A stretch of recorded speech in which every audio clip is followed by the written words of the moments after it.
Hello, caffeine fiends, and welcome to another coffee review video for www.getbeaned.com. I'm Vince, the Mean Bean Machine, and today we're looking at Triple Co-Roast's Cruise Control. Now, I was down at a wonderful wedding down in Wiltshire this weekend just gone. Many congratulations to the wonderful happy couple.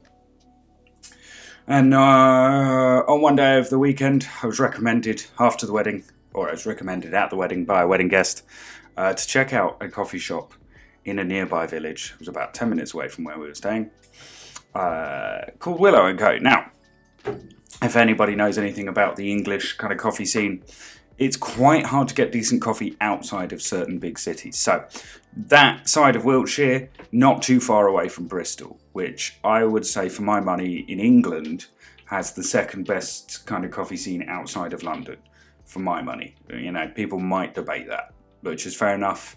And I do need to spend more time in different cities to really lend that, you know, to really kind of say whether that's the case. But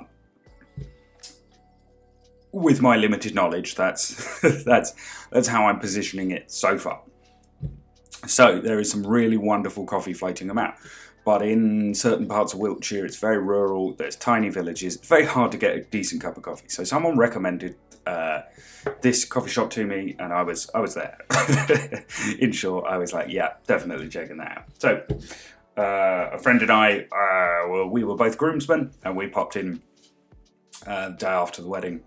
And I had arguably one of the best oat flat whites I've had in God knows how long. But it was fantastic, absolutely fantastic. And I rarely have a cup of coffee and go, oh, I need to buy the beans for this.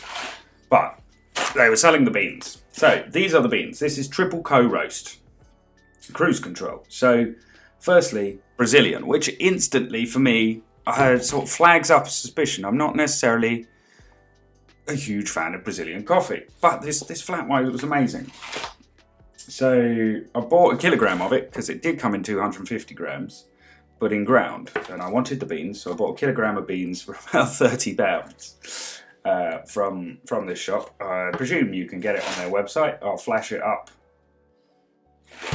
you know, here if you can. I'm sure you can. But chatting away to the baristas, they said, yeah, it's a roastery down in Bristol that you know, ships their stuff to them. So I was like, fantastic. And it was really great. So I bought these bag of beans home. Hopefully I can emulate something of that fantastic coffee, really fantastic coffee at home. So the tasting notes are cacao, honey, and hazelnut, which really all appeal to my palate, especially in that mix. So you have that beautiful, hopefully kind of nutty finish, you know, a kind of base, kind of chocolatey tone, and then a sweetness coming from that honey. So it should be a really warm, you know, kind of gratifying cup of coffee. Now I had it as an oat flat white. Today I have the usual espresso oat latte and a glass of water to cleanse my palate in between. So I really don't know what to expect from it from an espresso, because I really loved it as a flat white. That warmth that complemented the oat. It's rare you get a coffee that's really complemented by oat milk, but that was fantastic. Really warming, really comforting. That kind of rich, smooth honey to it. Oh, not too sweet, and the nuttiness that really just kind of pared it down a little bit. So again, taking away from that sweetness and just offering a kind of syrupy warmth. Oh, it's fantastic. Whether I can do that at home is another thing. But with an espresso, I expect the cacao maybe to come to the fore, less nutty, maybe, and then the honey, you know, it'd be striking to me if that sort of honey sweetness came through in the espresso. But we'll see. So here goes. So I'll cleanse the palate first and try the espresso shot. So give it a sniff. Oh, really strong, kind of rich honey sweetness actually off the top of it, which you don't usually get from an espresso. Sweet smelling espresso doesn't often happen. So here goes. Yeah, yeah. So, well, not as sweet as I would have expected from the smell. That nuttiness really comes through. There's a sort of kind of, I mean, and I know it's put it as hazelnut, but there's more a kind of pistachio.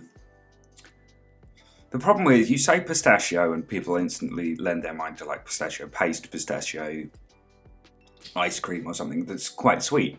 It's got that sort of actual pistachio nut, kind of woody umami-ness to it, right at the tip of the tongue. But then there is a nice little kind of shot through just to the back of your throat of like, sweet burst of kind of almost treacle as opposed to honey. But yeah, I get it there. Oddly enough, the chocolate doesn't come through too much for me there. But definitely nuttiness and honeyness. Definitely. And that's really nice as an espresso.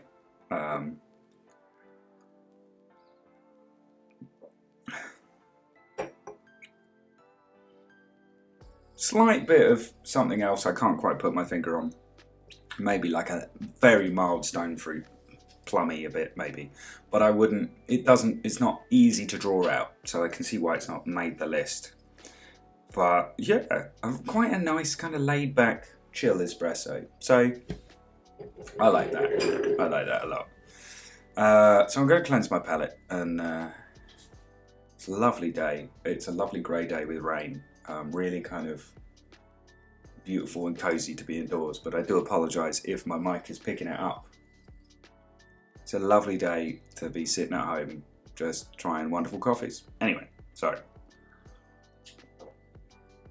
Cleanse your palate. So what am I expecting from the oat latte? So really hoping for a richness of warmth from the honey to come through.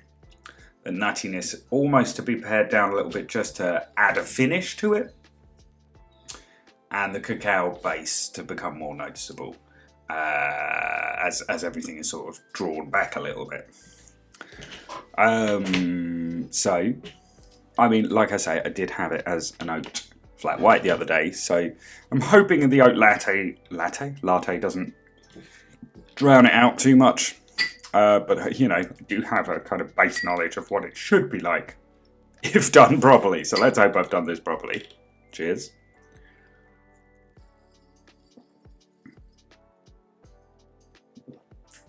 Yeah, really great. That honey just sits right at the front. That beautiful syrupy kind of, not too sugar sweet, but that really lovely kind of, it's got a honey nut essence to it.